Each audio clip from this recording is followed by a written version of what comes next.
plus petit, mais le plus fort. Dans la forêt, au milieu de tous ses amis, il est heureux, il s'amuse, il joue et il rit. Et une fois qu'il est lancé, rien ne peut l'arrêter. L'aventure l'attend au bout du chemin, mais l'aventure, ça fait partie des plaisirs quotidiens. C'est l'histoire du petit castor, le plus petit mais le plus fort. Dans la forêt, au milieu de tous ses amis, il est heureux, il s'amuse, il joue et il rit. Et une fois qu'il est lancé, rien ne peut l'arrêter. Il est rusé, audacieux, il n'a pas peur. Et quoi qu'il arrive, il sait démontrer qu'il a du cœur. C'est l'histoire du petit castor, le plus petit mais le plus fort. Et une fois qu'il est lancé, rien ne peut l'arrêter.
Voilà.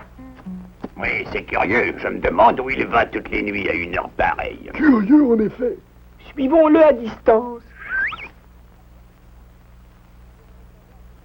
Oh, le père Castor a disparu. Ce que j'aimerais savoir, c'est à quoi sert le sac. À mon avis, s'il prend un sac, c'est pour apporter quelque chose.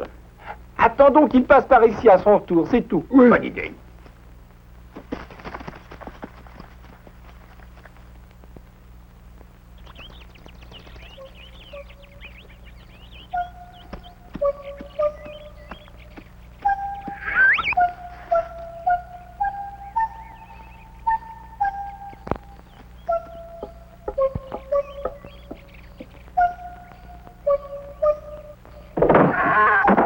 Je ne sais pas ce qu'il a dans son sac, mais ça a l'air lourd. Allons faire notre petite enquête. Avec discrétion.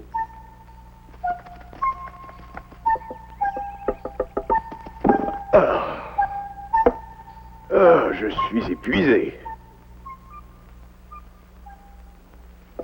Oh. Bonjour, papa. Bonjour, Castor. Tu as bien dormi? Pourquoi me regardes-tu comme ça? J'aimerais savoir où tu es allé cette nuit. Comment ça, où je suis allé cette nuit? Tu déraisonnes. Où veux-tu que j'aille? Je suis resté dans mon lit, voyons. Tu n'y étais pas. Deux solutions. Ou tu rêves, ou tu as des visions, mon petit Castor.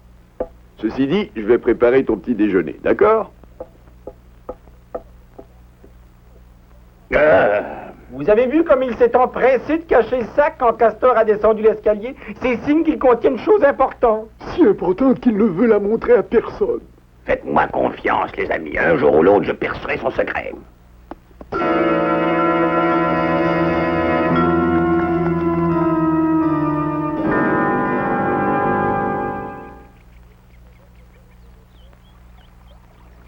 il a refusé de te dire la vérité? Ton père a peut-être raison. Tu rêves ou t'as des visions? C'est impossible. Si je l'avais vu qu'une seule fois, je l'admettrais, mais 3 nuits de suite, non. C'est vraiment troublant. Tu n'as pas pu voir ce qu'il y avait dans son sac?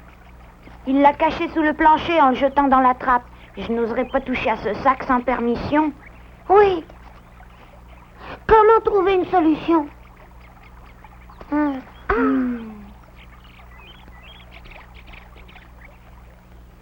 L'attitude de M. Castor est mystérieuse.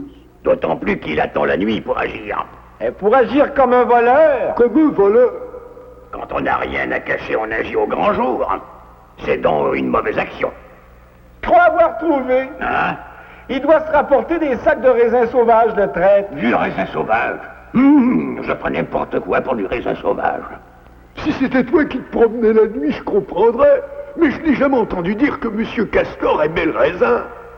Où avais-je la tête? J'ai tout compris. Toutes les nuits, il va vers la colline aux pépites. La colline aux pépites? Vous ne l'avez jamais su, sans doute. Mais jadis, il y avait beaucoup d'or dans cette région. De l'or véritable, de l'or jaune qui brille. Oui, grand-père Garou me l'a raconté des centaines de fois. Alors, à ton avis, le père de Castor va chercher de l'or la nuit? Son attitude mystérieuse s'explique de cette façon. La mine ne doit pas être épuisée. Il a trouvé un filon. Il ne dit rien à personne.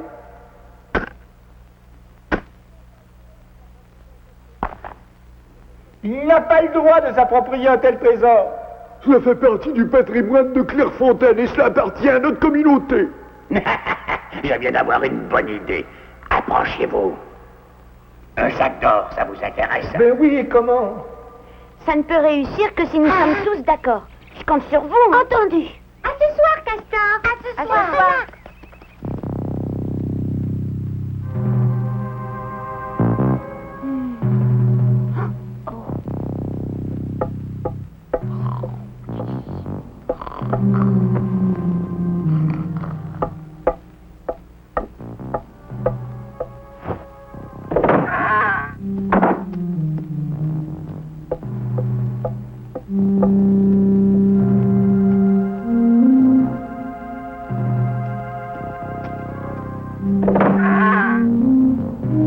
Allons-y.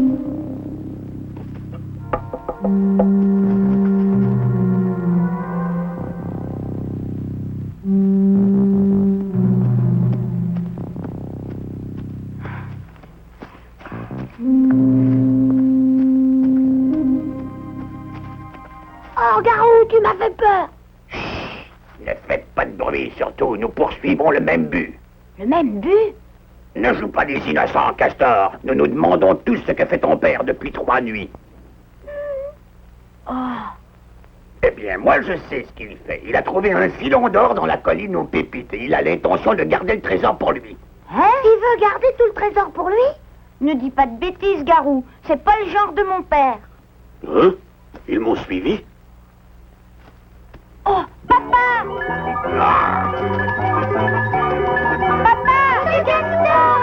Monsieur Castor! Papa! C'est drôle, je ne vois plus. Monsieur Castor. Papa!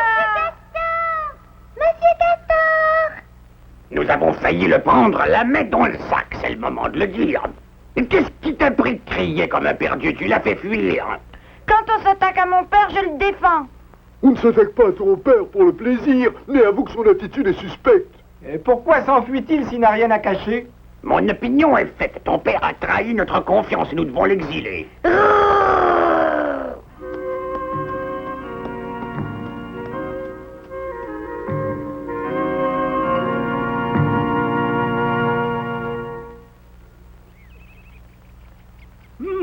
Je reconnais que c'est extrêmement troublant. Je suis bien ennuyée, docteur. Oui, on serait à moins. Il n'y a que vous qui puissiez trouver une bonne solution. Cela paraît difficile au premier abord. Je vais vider l'abcès. J'irai en parler à ton père, Castor. Merci, docteur Mouk. Hurrah! Hurrah!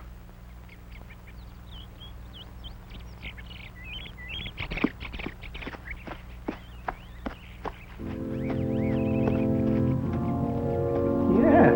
Un avis? Moi aussi, je l'ai vu l'autre nuit. Il se faufilait dans la forêt avec un sac sur l'épaule. Cela ne veut rien dire. J'ai confiance en ton père, Castor, et en toi aussi. Voyons ce que dit cet avis. Oh, Monsieur Castor est un voleur et un traître. Il a trouvé de l'or dans la colline aux pépites et il tente de se l'approprier. Les habitants de Clairefontaine doivent laver cet affront en le condamnant en l'exil. C'est encore un coup de cet affreux Garou. Voilà ce que j'en fais de son avis. Tiens, là, là et là. Il va va voir si mon père est un traître et un voleur.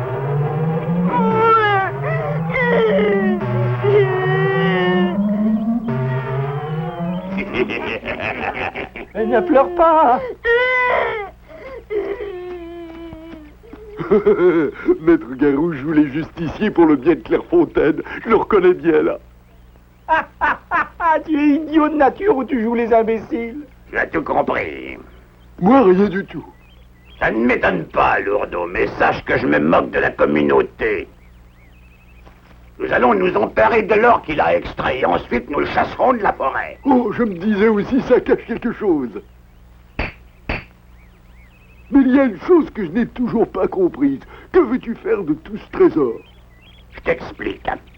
Je me construirai un palais d'or dont je serai le roi. Quelle drôle d'idée. J'ai toujours eu envie de régner sur une cour dessus, je suis né pour ça.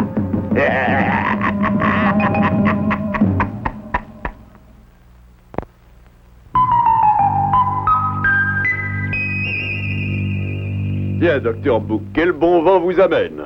Oh, que fais-tu ici, maman? J'ai lu cet avis sur l'arbre et je suis venu voir de quoi il en retournait. Précisément, je suis venu vous rendre visite pour savoir ce que cela veut dire. Oh, c'est gentil à vous de vous être dérangé, mais il n'y a pas de quoi fouetter un chat avec cette histoire. Je connais Garou, et il y a bien longtemps que cela ne m'impressionne plus. Je dois avouer que moi, ça m'a impressionné. Sans compter votre fils qui lui aussi a été troublé par cette histoire. Ah, je ne savais pas, Castor, j'espère que tu me pardonneras. Là n'est pas la question. Tout ce que je te demande, c'est de me dire ce que tu fais la nuit avec ton sac sur l'épaule. C'est tout. Ce que je vais te dire s'adresse autant à toi qu'aux autres. Je te donne ma parole que je n'ai rien à me reprocher dans cette affaire. Alors Garou a menti. Et calme-toi, Castor, calme-toi. J'ai moi aussi entendu parler des filons de la colline aux pépites. Mais il y a longtemps que les mines sont épuisées. Dire qu'on vous accuse d'être un voleur. Il faut s'appeler Garou pour croire une histoire pareille. Tu ne crois pas qu'il serait temps de nous dire la vérité, papa? D'accord. Mais avant de vous dire exactement ce qui se passe, je vous demande de m'accorder une autre nuit de délai. Oh, tu caches vraiment bien tes secrets. Il faut savoir garder un secret. Elle sait de quoi elle parle. Quoi qu'il en soit, je vous remercie tous de m'accorder votre confiance. Des copeaux? Aurait-il taillé une pièce de bois? J'ai recueilli un indice. Hein? Qu'est-ce que c'est, docteur? Rien, Castor, je me parlais à moi-même. Oh.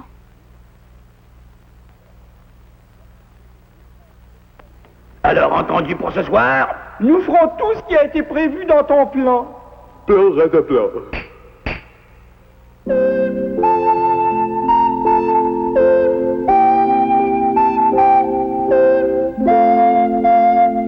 Vous serez très prudent, n'est-ce pas? La prudence en personne.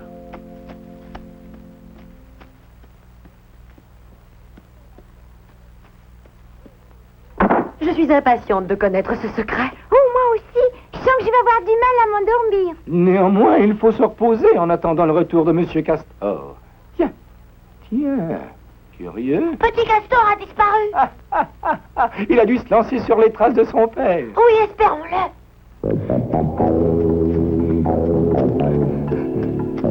Il faut que tout Clairefontaine condamne ce traître à l'exil.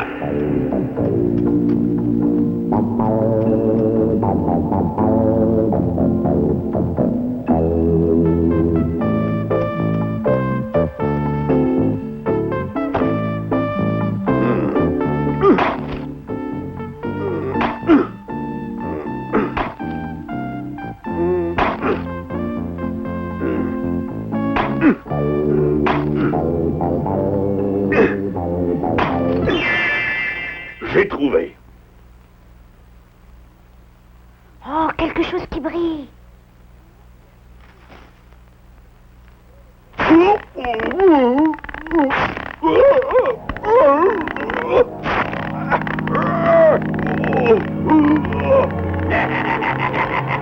me le paieras.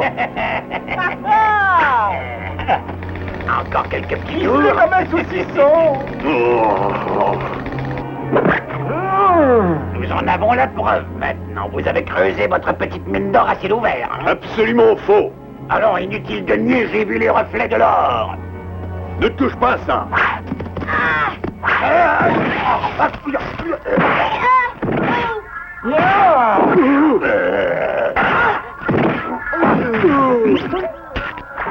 Un autre saucisson!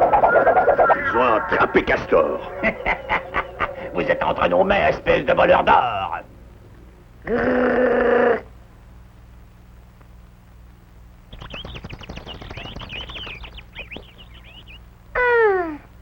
Il ne devrait plus tarder à rentrer maintenant. Tu as raison. Dans quelques instants, Monsieur Castor va tout nous raconter. Il va avoir faim après une nuit passée à la Belle Étoile. Je vais lui préparer à manger. Excellente initiative. Je prendrai un petit quelque chose par la même occasion. Il est arrivé malheur à M. Castor et à son fils.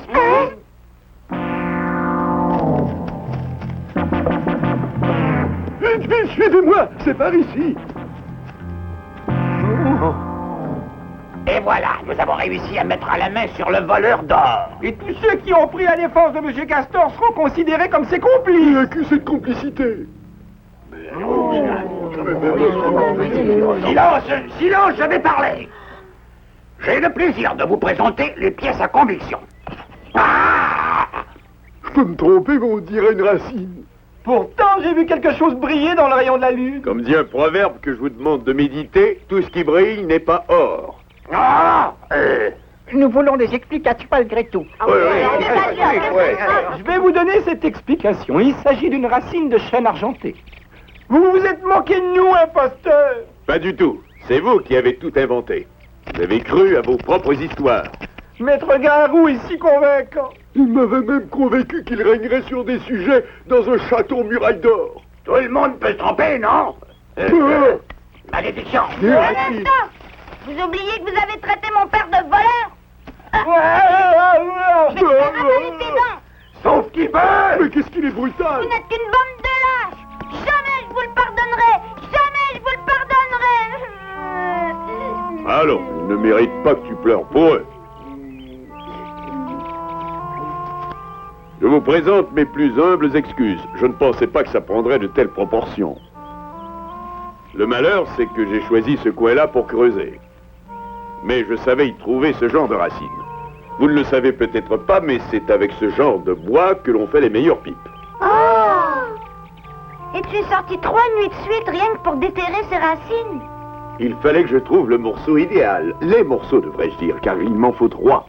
Je suis heureux d'entendre une telle explication. Nous n'avons jamais douté de votre bonne foi. Toute cette histoire pour une simple racine de chêne. Quand j'aurai fini de sculpter mes pipes, elles vaudront de l'or.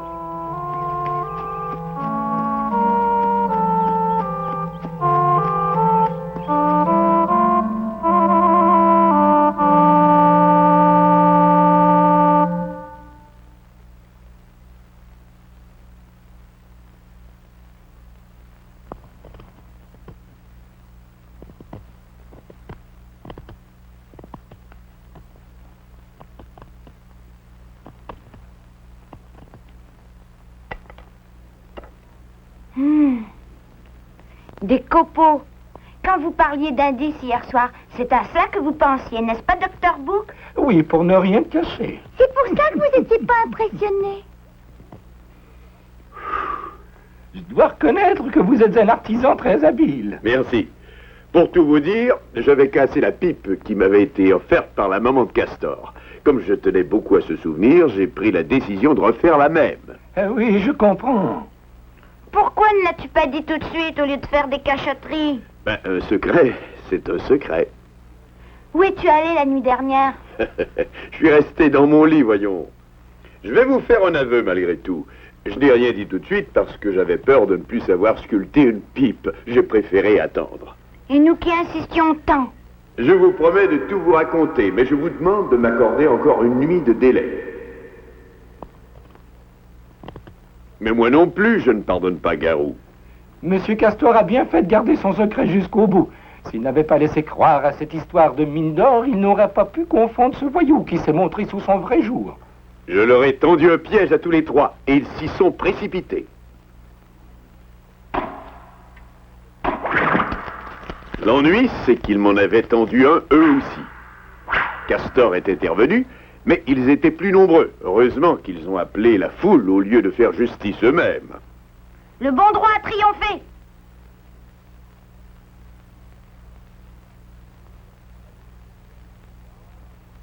Et voilà, ma pipe est terminée. Oh, elle est splendide. Oh.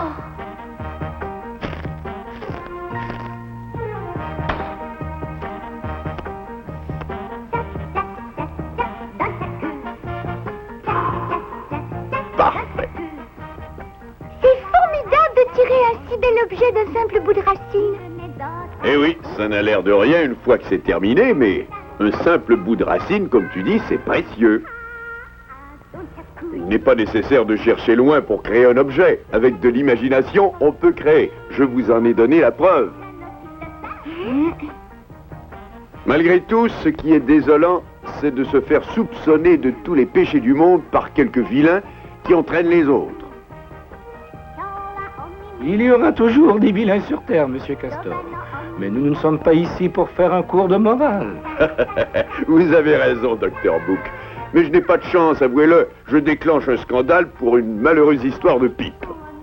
J'ai trouvé. À l'avenir, mangez donc des bonbons. Oui, comme ça moi j'en profiterai.